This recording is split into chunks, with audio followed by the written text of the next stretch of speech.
कधी पण काही चांगला खेळ गेला का त्यात तर वाईट होतेच.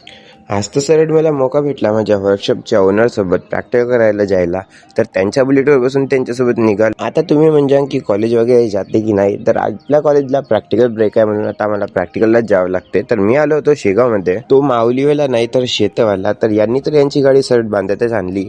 काहीच असो बाबा, वर्कशॉपमधल्या लोकांना गाड्याची काही परवाच नाही, महाग असो की सस्ती सर शेतातच आणतात. तर यापुढे तर गाडी जाऊ नव्हती शकत म्हणून आम्ही पायी पायी चालू. आणि तेव्हा मला माहिती झालं की आज आम्हाला एका ट्रान्सफॉर्मरची तपासणी करायची आहे. अगोदर त्याची वायरिंग चेक करून माहीत झाले की हा ट्रान्सफॉर्मर तर खतम झाला आहे. मग काय त्यासाठी दुसरा वायर लावला, कारण आम्ही डायरेक्ट कनेक्शन घेणार होतो. मग काय आता या वायरला इथं वर लावू, कारण आपण एकदम डायरेक्ट कनेक्शन दुसऱ्या डीबीवर नेणार आहोत. तर त्यानंतर तिथं वायर कसून घेतले, त्यात पण आम्ही बोलवला वायर लहान झाला. मग काय करायचं, जाऊ द्या म्हटलं. एका जागो मी आणि बाकी शेतकऱ्यांनी मिळून त्याला एकदम टाईट तर पकडून ठेवला, जेणे तो लटकून तर गेला, पण त्याला इतका आम्ही खिचला की आमची पेटीच निघून गेली. तुम्हाला तर माहिती आहे आपले नसीब किती गांडव आहेत. जाऊ द्या, त्याला कसा पण दोरीनं बांधला आणि फायनल वायरिंगचे वायर तर जोडून घेतले. त्यानंतर आता मीटरमध्ये पण लाईन आली. तर चला आजसाठी एवढंच, बाकी व्हिडिओ पुढच्या व्हिडिओमध्ये. आता निघतो मी आपल्या वर्कशॉपकडे.